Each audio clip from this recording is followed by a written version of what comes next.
Salut à tous, j'espère que vous allez bien. Aujourd'hui, on se retrouve pour une vidéo sur un tueur en série plutôt connu, Dennis Nilsen, qu'on a surnommé le Jeffrey Dahmer britannique en raison des nombreuses similarités entre ces deux affaires, bien que techniquement c'est Nilsen qui a précédé Dahmer puisqu'il a été arrêté quelques années avant le cannibale de Milwaukee.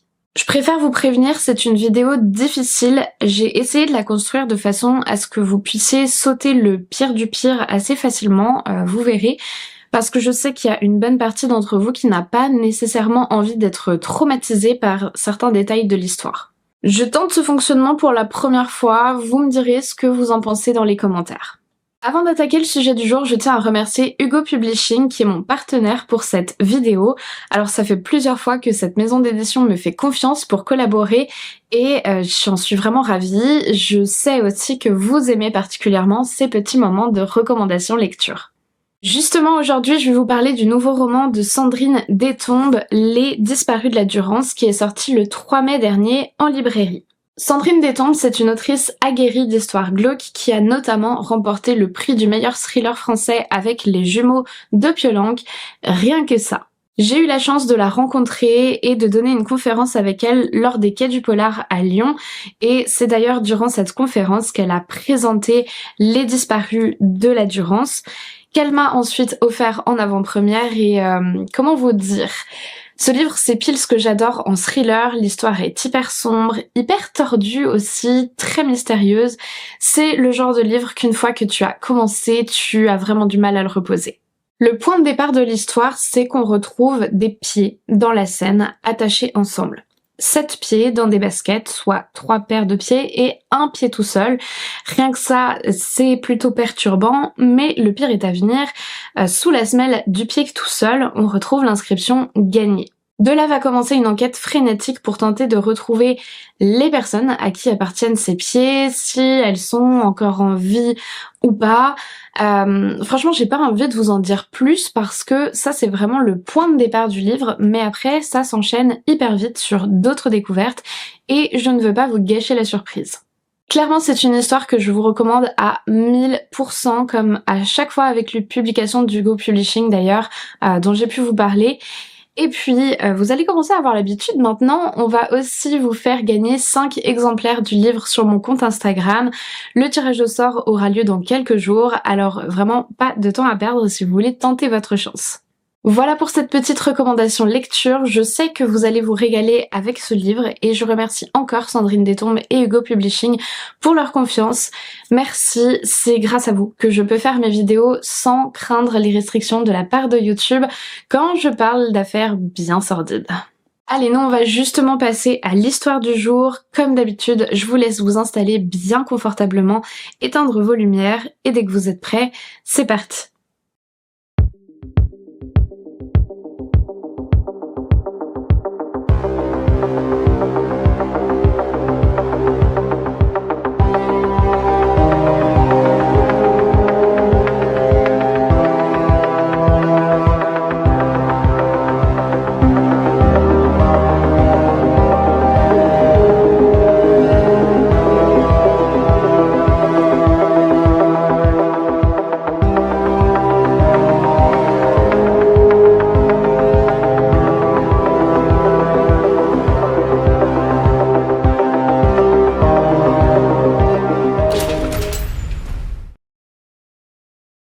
Tout le contenu de cette vidéo est violent, mais la scène par laquelle je vais commencer l'est encore plus particulièrement. Il s'agit en gros d'une mise en scène des actes de Dennis Nilsen avec ses victimes. J'ai préféré tout mixer ensemble pour n'avoir à le dire qu'une fois et que vous n'ayez à l'entendre qu'une fois, en tout cas pour ceux qui le souhaitent. Sinon vous pouvez aller directement au timecode qui s'affiche à l'écran. Je vous promets que en soi vous ne louperez rien de fondamental pour la compréhension de ce cas et ce sera moins traumatisant pour vous. Voilà, vous êtes prévenus. Les premiers rayons du soleil commencent tout juste à éclairer le ciel lorsque Dennis Nilsen émerge de son sommeil lourd. Ses yeux s'ouvrent et la lumière ambiante lui permet de discerner son environnement.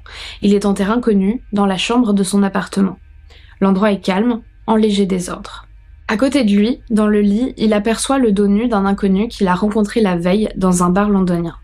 Dennis se gratte la tête. Comment il s'appelle déjà, le type qu'il a rencontré hier? Plus la moindre idée.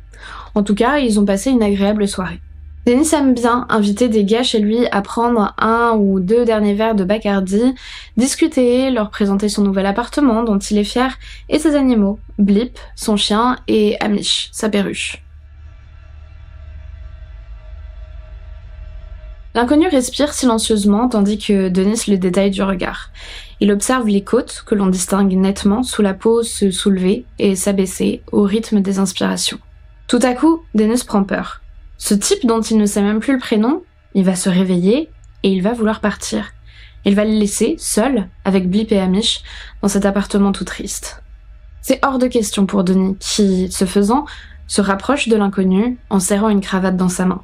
Nielsen passe le morceau de tissu autour du cou de l'homme, toujours assoupi, et soudain, il se met à serrer, de toutes ses forces. L'inconnu se réveille au bout de quelques secondes en se débattant, mais il est déjà trop tard. Dennis s'est positionné à califourchon au-dessus de lui et il continue à serrer fort, très fort. L'air vient vite à manquer dans les poumons de l'inconnu qui ouvre grand sa bouche et se tortille comme une carpe sous le corps agrippé de Denis. Ils tombent ensemble du matelas sur le sol, mais la lutte est inégale. Après quelques minutes, il ne se débat plus du tout. Nielsen se relève, satisfait. Mais tout à coup, c'est à nouveau la panique. Alors qu'il a collé son oreille à la bouche de l'inconnu, il aperçut un léger souffle. Dennis attrape le bout de la cravate et traîne le corps inanimé de l'homme jusqu'à la cuisine, où il ouvre en grand le robinet d'eau froide au-dessus de l'évier qu'il bouche avec une bonde. Dès que l'évier est plein, il soulève péniblement le corps de l'inconnu pour le redresser et, le pliant d'un geste qu'il a maintes et maintes fois pratiqué, il enfonce la tête de l'homme évanoui dans l'eau. Dans de telles circonstances, Dennis Nilsson peut être patient. Il fixe du regard les petites bulles d'air qui s'échappent de la bouche de l'inconnu, qui n'a pas repris ses esprits, jusqu'à ce qu'il n'y ait plus aucune bulle. Ça n'a pris que quelques minutes. L'inconnu est enfin mort. Dennis soulève à nouveau le corps et le traîne jusqu'à un fauteuil dans le salon, où il l'installe. La tête trempée de l'homme retombe en avant sur son torse nu. Des gouttes d'eau dégoulinent de ses cheveux, imprègnent le tissu du fauteuil et le tapis. Dennis est rassuré et heureux. Son petit ami ne le quittera plus jamais. Il s'installe à ses côtés pour regarder un programme télé. Boit son café, fume ses clopes. Un programme d'après-midi à la maison presque normal si on nommait la présence d'un cadavre en plein milieu du salon. Le soir arrive, Dennis prend son repas à côté de son nouvel ami, puis il sait qu'il ne peut plus le laisser comme ça dans cette position car la rigidité cadavérique va arriver. Alors, il est temps de placer le corps debout, à l'intérieur d'une armoire, et de l'y laisser au moins jusqu'au lendemain, quand la fameuse rigidité sera passée.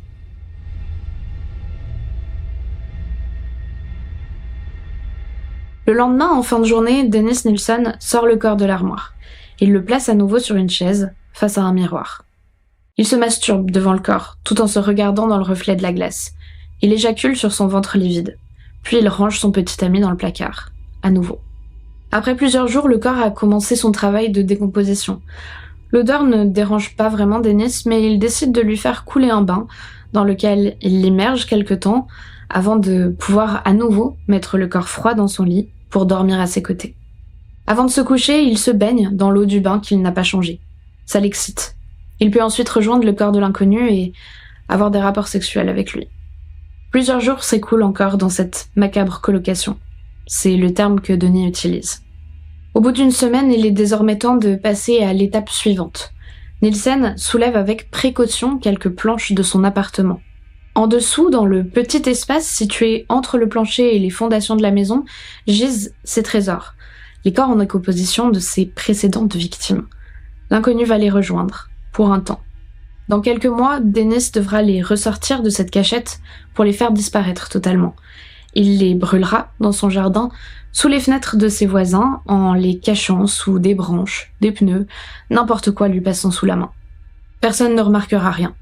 Il le sait, il l'a déjà fait. Au début du mois de février 1983, un des locataires du 23 Cranley Gardens fait appel à une société de plomberie pour un problème de toilette bouchée. Le professionnel intervient mais se trouve dans l'incapacité de résoudre le problème de canalisation et conseille au locataire de faire appel à une autre société plus spécialisée. 2 jours plus tard, un employé de la compagnie Dino Rod se présente à l'adresse pour tenter de débloquer la situation. Il s'appelle Michael Catran. Catran se rend vite compte que le problème semble provenir des canalisations sous la maison et part inspecter les tuyaux. Très vite, une odeur l'alerte. Quelque chose semble être en décomposition à l'intérieur de l'évacuation des eaux. Il démonte un siphon et tombe sur, en effet, un amas de chair et d'os en putréfaction, mais quelque chose lui semble bizarre tout de suite. Il s'agit de quelque chose de bien plus gros qu'un simple animal, comme il pouvait s'y attendre. Catran fait remonter l'information à ses patrons qui prennent immédiatement la décision d'appeler la police, avant même d'informer les propriétaires et les locataires du bâtiment. Le lendemain pourtant, lorsque Catran revient avec ses supérieurs pour constater sur place, l'étrange amas de chair et d'os a disparu. Mais plusieurs habitants du 23 Cranley Gardens sont formels. Ils ont entendu leur voisin du dessus, un dénommé Dennis Nielsen, faire des allers-retours pendant la nuit entre son appartement, situé au dernier étage, et le côté de la maison où se trouve la fameuse canalisation bouchée. La police est immédiatement avertie de ces faits suspects et plusieurs agents frappent à la porte de Nielsen. Ce dernier n'est pas chez lui, il est au travail, alors il décide de l'attendre. Lorsque Nielsen rentre enfin en fin de journée, il ne semble pas complètement surpris de trouver 3 policiers devant chez lui et il accepte de les laisser entrer dans son appartement. À l'intérieur, les enquêteurs sentent immédiatement une odeur de putréfaction qui les alerte. Dennis Nielsen tente vaguement de nier les faits en évoquant notamment des os de poulet dont il se serait débarrassé, mais bien vite, lorsque l'un des policiers se montre plus autoritaire et lui demande où est le corps, Dennis les conduit devant une armoire en leur disant « Les restes sont ici, dans ces 2 sacs poubelles ». Nielsen est arrêté aussitôt, les 2 sacs sont saisis. Dans la voiture de police qui l'emmène au commissariat, l'un des agents demande au suspect s'il s'agit d'1 ou 2 corps dans les sacs. Nielsen répond du tac au tac, sans sourciller. « Ah non, au total il y en a 15 ou 16 ». C'est véritablement là que les policiers ont compris qu'ils avaient probablement affaire à un tueur en série. Dès ses premiers interrogatoires, Dennis Nielsen va tout de suite être très bavard concernant les meurtres et ses victimes. Il explique que ça fait 5 ans qu'il a commencé à tuer, mais il prétend ne pas toujours avoir beaucoup de détails à donner concernant les victimes. Il dit que pour certains, il ne s'en souvient pas du tout, et que pour d'autres, il connaît pas leur identité. Mais il est plutôt coopératif avec les enquêteurs puisque il leur indique où chercher pour retrouver des dépouilles et donc potentiellement des indices sur leur identité. Parce que oui, en fait ce qui va choquer la police, les médias et l'opinion publique lors de l'arrestation de Dennis Nielsen, c'est de réaliser qu'un tueur en série a pu agir pendant 5 ans à Londres sans que personne n'en ait conscience. Ça va même amener beaucoup de doutes quant à la véracité des aveux de Nielsen. Au départ, personne n'arrivait à croire qu'il avait pu tuer une quinzaine de personnes. Sauf que les indications du type ont réellement mené à découvrir beaucoup de morceaux de dépouilles, les restes démembrés de 3 hommes dans son appartement du 23 Cranley Gardens, stockés donc dans les fameux sacs poubelles, dans les canalisations, dans une boîte à thé et dans divers contenants, mais surtout 12 autres victimes qui auraient été tuées dans son ancien domicile au 195 Melrose Avenue, tous des hommes tués par étranglement et ou par noyade, puis stockés sous le parquet de son appartement, parfois pendant des mois, avant d'être brûlés dans le jardin et les petits bouts d'os enterrés et dispersés dans ce même jardin. Une fois que tous ces éléments ont bel et bien été retrouvés, il n'était plus question de douter de la véracité des propos de Nielsen. Par contre, le gros souci, c'est qu'il y avait très peu d'indices sur l'identité des victimes, qu'on n'avait pas nécessairement de signalement de personnes disparues, leurs correspondants. Tout le travail de la police a tourné autour de retrouver l'identité de ces victimes, ce qui est assez rare dans une affaire de tueur en série. Généralement, on va retrouver des victimes et on part de là pour tenter d'arrêter le tueur, mais dans ce cas-ci, c'était l'inverse. De fil en aiguille, avec les éléments apportés par Nielsen lui-même, les enquêteurs vont commencer à identifier les profils des victimes du tueur en série. Il s'agissait d'hommes marginalisés, souvent sans abri, parfois toxicomanes, homosexuels et ou travailleurs du sexe, des personnes pour lesquelles Nielsen savait en gros qu'il n'y aurait pas grand monde pour les rechercher si elles venaient à disparaître. Là, je fais une généralité, évidemment. Il y a quelques exceptions dans le lot, notamment un touriste canadien ou un homme en couple qui a disparu après une dispute avec sa compagne. Mais dans tous les cas, c'était des hommes qui ne seraient pas vraiment recherchés. Et ça, Dennis Nilsen le savait. Et c'est pour ça qu'il s'en prenait à eux. Son mode opératoire était assez simple, c'était vraiment un tueur opportuniste. Il attendait de rencontrer la bonne victime, très souvent dans les quartiers chauds de Londres, dans ou autour des bars gays de la ville, et il les ramenait chez lui en leur proposant de boire un verre, puis il les assassinait comme je vous l'ai décrit. C'est d'ailleurs le changement d'adresse qui a pu jouer un rôle dans la découverte des meurtres en série de Nilsen, puisque tant qu'il vivait à Melrose Avenue, il pouvait facilement stocker les corps de ses victimes sous son plancher, puis les brûler dans le jardin. Tandis que lorsqu'il s'est installé à Cranley Gardens, là où il vivait à l'étage de la grande maison divisée en appartements, c'est à partir de ce moment-là seulement qu'il s'est mis à démembrer ses victimes pour les stocker ensuite dans des sacs, des valises, et ne sachant pas trop comment s'en débarrasser, a commencé à les jeter dans les canalisations, ce qui a été remarqué plus ou moins rapidement par ses voisins. Alors je vous avoue que j'ai pas trop envie de rentrer dans tous les détails de ce qui est arrivé à chaque victime. On a malheureusement beaucoup de précisions sur ce qui a été fait à chacune d'elles, mais je pense en avoir suffisamment dit pour que vous ayez une vision d'ensemble de ce qui se passait. Je vous ai décrit le mode opératoire dans les grandes lignes et pour ceux qui éventuellement voudraient plus de détails, je vous recommande d'aller lire la page Murderpedia qui est listée en barre d'informations ou de regarder le documentaire Netflix sur cette histoire. Je vais directement passer à la partie du procès et ensuite je vous parlerai plus de la vie et de la psychologie de Dennis Nilsen.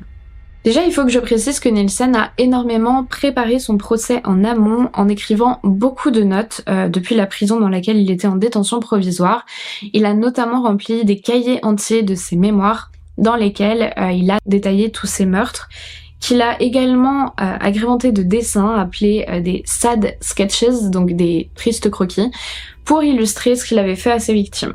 Nilsen a produit énormément d'écrits mais aussi d'œuvres sous différents formats durant son temps d'incarcération, mais je pense que j'y reviendrai un petit peu plus tard. En tout cas, c'est vraiment quelqu'un de très prolifique à ce niveau et à tous les niveaux en fait. La veille de son procès, il écrit « Je me suis déjà jugé plus sévèrement qu'aucun tribunal ne pourra le faire ». Le procès de Nilsen a commencé le 23 octobre 1983. Faute d'avoir pu identifier toutes les victimes, les charges contre lui sont de 6 meurtres et de 2 tentatives de meurtre parce que, oui, plusieurs victimes ont réussi à lui échapper. À la surprise générale, l'accusé décide de plaider non coupable. Ses avocats choisissent eux de défendre la théorie des homicides involontaires, plaidant que leur client avait des sortes de fluctuations de son état mental et qu'il n'était pas conscient de ce qu'il faisait au moment des passages à l'acte. Pour justifier ça, ils avancent notamment l'argument que de nombreux hommes ont été invités par Nilsen à boire des verres chez lui et que tous n'ont pas été tués, ce qui serait la preuve que leur client ne cherchait pas à tuer tout le monde à tout prix. Mais pour l'accusation, au contraire, ces hommes ont juste eu de la chance. Ils ont probablement été épargnés car Nilsen n'avait plus de place pour stocker les corps sous son plancher ou dans ses armoires à ce moment-là. Plusieurs victimes ayant survécu aux tentatives de meurtre sont également venues témoigner et c'est là qu'a été véritablement mis en lumière l'inaction de la police à l'époque des faits. Parce que oui, au moins 5 hommes seraient parvenus à se débattre et à s'échapper au moment où Nilsen tentait de les étrangler et se seraient ensuite rendus dans des commissariats pour déposer plainte et expliquer ce qui venait de leur arriver. Aucun de ces signalements n'a été pris au sérieux. Les victimes ont été renvoyées par des policiers qui leur ont simplement dit que c'était genre des disputes conjugales et qui ne pouvaient rien faire. C'est très clairement un signe de l'homophobie institutionnalisée qu'on pouvait retrouver dans la police à l'époque et qui existe toujours d'ailleurs. C'est extrêmement frustrant de penser que beaucoup de morts auraient pu être évitées dans cette histoire si la police avait pris ces témoignages au sérieux. Honte aux agents qui n'ont pas réagi. Sérieusement. Mais bon, revenons-en au procès. Le 4 novembre 1983, après environ 2 semaines d'audience, le verdict est rendu. Dennis Nilsen est reconnu coupable pour tous les chefs d'inculpation, à savoir les 6 meurtres et les 2 tentatives, et il est condamné à la prison à perpétuité avec une peine de sûreté de 25 ans. En prison, Dennis Nilsen a eu une vie plutôt rangé, même s'il y a quand même quelques petits points à noter. Il a eu plusieurs relations avec d'autres prisonniers, notamment avec David Martin, un braqueur connu pour être le roi de l'évasion, qui s'est malheureusement finalement suicidé plus tard dans sa cellule. J'ai pas plus de précisions sur cette relation, mais j'imagine qu'elle a dû avoir un impact sur Nielsen, très probablement. Comme je vous le disais tout à l'heure, Nielsen a beaucoup écrit dans sa cellule, sur lui-même, sur sa vie, sur ses crimes, beaucoup de pensées d'introspection. Il a écrit en tout plus de 6000 pages sur lui-même. C'est vraiment quelqu'un d'intarissable à son propre sujet. Il a d'ailleurs contribué à la rédaction de sa biographie Killing for Company de Brian Masters. Et il a lui aussi fini par publier son autobiographie, l'histoire d'un garçon qui se noie, issue de ces 6000 pages. Alors en fait, techniquement, c'est pas lui qui a publié cette autobiographie, parce que ça lui a été interdit, mais bon, disons que les textes ont été repris et remaniés, largement raccourcis aussi, et ça a été publié après sa mort, mais sous le titre qu'il avait choisi, bref, c'était son livre quoi. En plus de ça, il a également produit pas mal de musique qu'il a enregistrée et jouée sur un petit piano, vous savez, les sortes de claviers électriques là. Alors j'ai vu entre autres qu'il avait appelé l'une de ses compositions Requiem pour Jeffrey Dahmer et ses victimes. Voilà, vous noterez dans quel ordre il les nomme, évidemment, personnellement je trouve que ça veut tout dire. D'ailleurs, petite parenthèse, mais je me permets de recontextualiser, je vous l'ai dit un peu en intro, mais l'affaire Dennis Nielsen, elle s'est passée techniquement avant l'affaire Dahmer. En tout cas, Nielsen tue entre 1978 et il est arrêté en 83. Dahmer de son côté fait sa première victime lui aussi en 1978, mais ensuite il ne tue plus jusqu'en 1987 et il est arrêté en 91, donc l'immense majorité de l'affaire Dahmer a eu lieu après l'arrestation de Nielsen. Donc Nielsen n'était pas un fan de Dahmer, il n'a pas cherché à le copier, au contraire en fait c'était plutôt son précurseur. Si jamais vous avez déjà regardé le documentaire Netflix sur cette affaire, vous savez déjà que Nielsen s'est aussi enregistré en train de parler, encore une fois, de lui et de ses crimes. Il a vraiment laissé énormément de matériel, que ce soit écrit ou audio, de lui, analysant ses actes, son histoire. Alors, c'est quelque chose de super intéressant, mais à prendre avec énormément de précautions, parce que, il faut quand même le rappeler, c'est un homme très manipulateur. Je vous donnerai après des exemples quand je vous parlerai de sa vie, mais très clairement, tous ses points de vue, ses interprétations sont évidemment hyper subjectives et avec très souvent l'objectif de diminuer sa responsabilité ou de se faire passer lui-même pour une victime. Alors on va passer à la partie anamnèse de Dennis Nielsen, c'est-à-dire l'histoire de sa vie et les points importants qui peuvent avoir eu un impact sur son développement. Dennis Nielsen est né le 23 novembre 1945 à Fraserburgh, en Écosse. La mère de Dennis, Betty White, était écossaise, tandis que son père, Olaf Nielsen, était un soldat norvégien. Ensemble, Betty et Olaf ont eu 3 enfants, dont Dennis, et leur mariage a été assez compliqué parce qu'Olaf était très alcoolique et souvent absent. Toute cette famille, donc les parents et les 3 enfants, ont vécu durant les années 40 chez les parents de Betty, donc les grands-parents de Dennis, faute d'argent pour avoir leur propre logement. En 1948, Betty et Olaf divorcent, le père disparaît totalement, Dennis est tout petit, il a 2 ans et demi, 3 ans à ce moment-là, donc il ne connaîtra finalement presque jamais son père. C'est en fait les grands-parents White qui vont élever Dennis, qui devient très proche de son grand-père, Andrew. Andrew White, c'était un homme très strict, qui désapprouvait la consommation d'alcool, le fait d'écouter la radio, le fait de ne pas respecter le sabbat, etc. Et c'était aussi un passionné de la mer, il partait très souvent sur son petit bateau pour pêcher, il racontait sans arrêt des histoires de marins. Dennis et lui étaient fusionnels, Andrew emmenait son petit-fils partout avec lui, ils faisaient plein de balades sur la côte ensemble, et pour Dennis, c'était un peu son héros et les plus belles années de sa vie. Mais tout va basculer le 31 octobre 1951. Andrew White, qui n'a pourtant que 62 ans, est retrouvé mort d'une crise cardiaque dans son bateau. Comme Dennis est encore très jeune, il est à quelques semaines de son 6e anniversaire, personne ne lui explique clairement que son grand-père est décédé, on lui dit simplement qu'il est parti dans un meilleur endroit, et on lui fait voir le corps de son grand-père allongé dans un cercueil ouvert, ce qui va énormément marquer le petit garçon. De 1, parce que cette image, elle va rester. Vraiment, la vision de ce corps inanimé va profondément le traumatiser et comme vous connaissez la suite, vous voyez où ça va le mener. Et de 2, parce qu'il se sent profondément abandonné. Dennis ne comprend pas, il est trop jeune à l'époque et il se demande pourquoi son grand-père est parti dans un meilleur endroit sans l'emmener alors qu'ils faisaient absolument tout ensemble jusque-là. Là, vous voyez comment cet événement traumatique commence à dessiner les prémices de ce qu'on retrouvera plus tard dans ses crimes.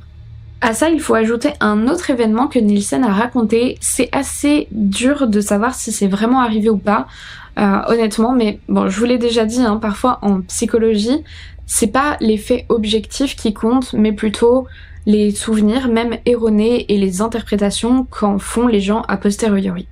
Environ 2 ans après le décès d'Andrew White, Dennis raconte qu'il était parti se baigner, il avait 8 ans à ce moment-là, et donc voilà, il va à la plage, il commence à nager, et tout à coup, il se noie.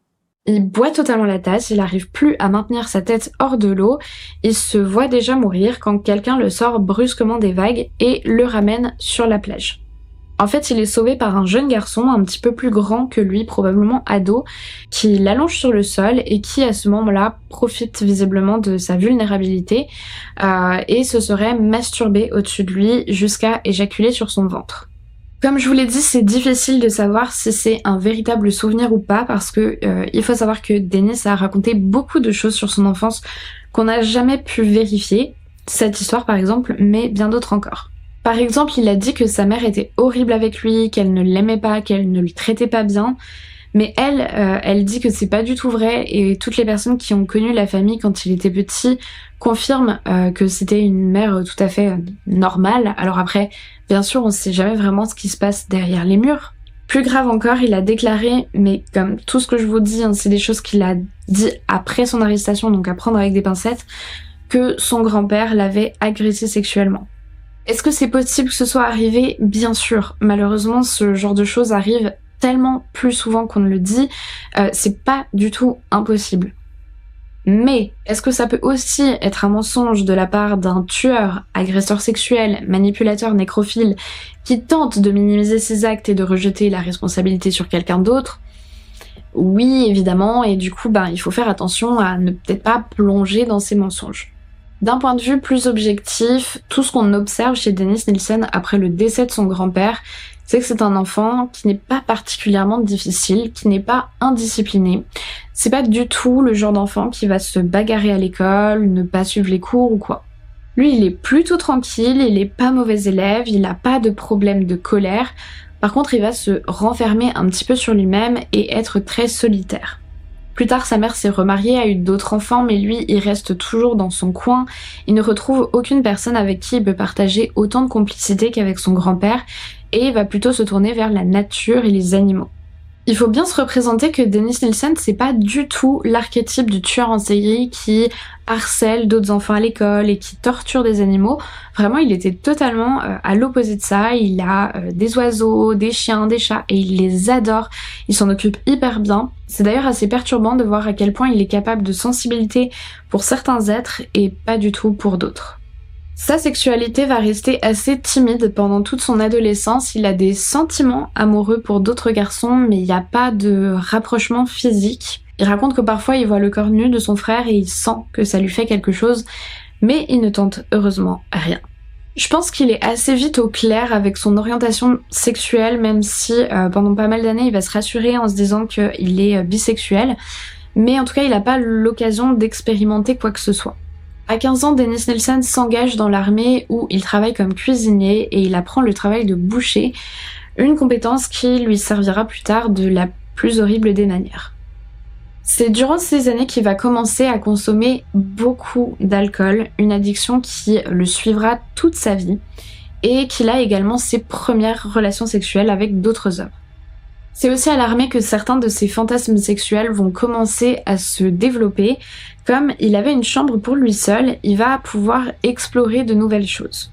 L'un de ses passe-temps favoris, apparemment, c'était de se déshabiller, de se couvrir de talc pour avoir un teint extrêmement blanc, de se teinter les lèvres en bleu pour ressembler à un cadavre et de se masturber en regardant son reflet dans un miroir.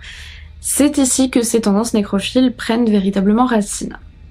On sait aussi qu'il a tourné plusieurs films amateurs avec un autre soldat dont Dennis était secrètement amoureux, où il faisait semblant d'être mort. Et lorsque cet homme a quitté l'armée, Nielsen a été profondément blessé et il a détruit toutes les bobines de ses films amateurs.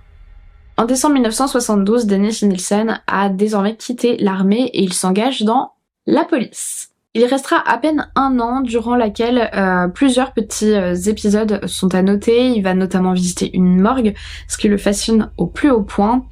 Une autre fois, par exemple, il surprend un couple gay en train d'avoir des relations sexuelles dans une voiture. Ce pourquoi il aurait dû les arrêter, mais ne le fait pas et reste plutôt à observer ça. Il finit par abandonner sa carrière qui ne lui correspond pas en décembre 1973. Lui dira qu'il a démissionné, bien que ses collègues aient tenté de le retenir, tandis que du côté de la police, il y a plusieurs agents qui témoignent qu'ils s'apprêtaient à se faire virer et que personne ne voulait qu'il reste, qu'il a même pas eu de pot de départ. Enfin, encore une fois, la version de Nielsen diffère grandement de celle des gens qui l'ont côtoyé. Suite à tout ça, il décroche un travail comme recruteur pour faire passer des entretiens d'embauche dans la ville de Londres et ça restera son métier jusqu'à son arrestation 10 ans plus tard.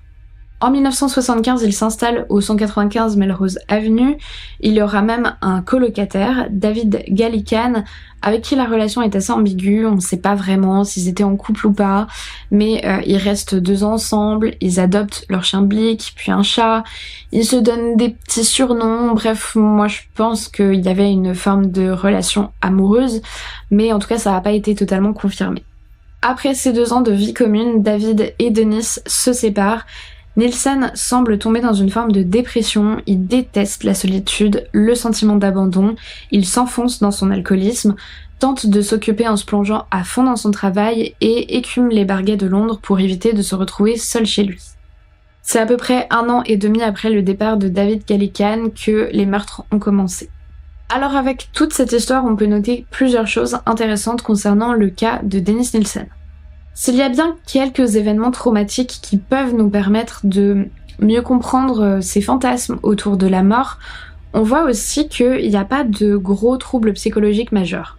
D'ailleurs, c'est bien ce qui a été souligné lors de son procès, malgré les tentatives de ses avocats pour le faire passer pour irresponsable de ses actes. Nielsen n'avait pas de pathologie psychiatrique l'empêchant d'avoir conscience de ce qu'il faisait. Il est clair et net que ces meurtres étaient prémédités et organisés, il avait un mode opératoire fixe, il s'en prenait qu'à des victimes isolées qui ne seraient pas recherchées, il savait comment les tuer, comment entreposer leur corps jusqu'à pouvoir s'en débarrasser. Ça c'est totalement en inadéquation avec l'hypothèse d'un tueur qui agirait uniquement sous le coup de l'impulsivité, qui serait incapable de se contrôler, qui ne saurait pas différencier le bien du mal.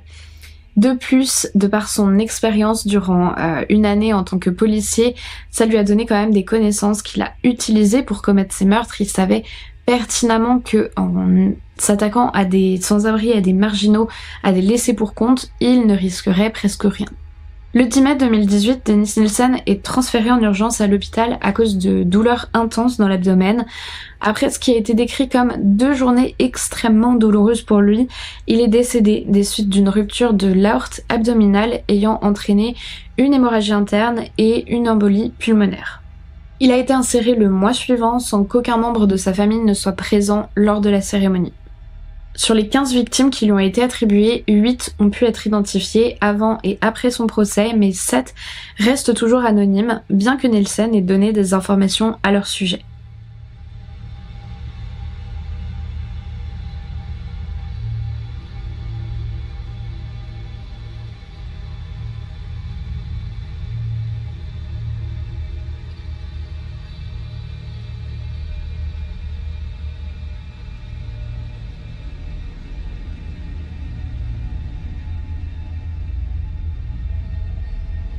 Je trouve ça tellement triste de constater à quel point certaines vies peuvent avoir peu de valeur pour la société. C'est quand même dingue de se dire qu'on peut disparaître sans que personne ne s'en aperçoive comme ça.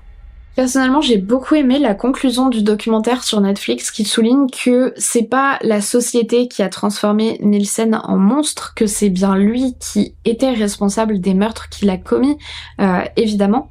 Mais que par contre c'est la faute des institutions et de la société d'avoir favorisé un contexte dans lequel il a pu tuer 15 personnes au moins en l'espace de 5 ans dans une grande ville sans que personne ne prenne conscience de tout ça.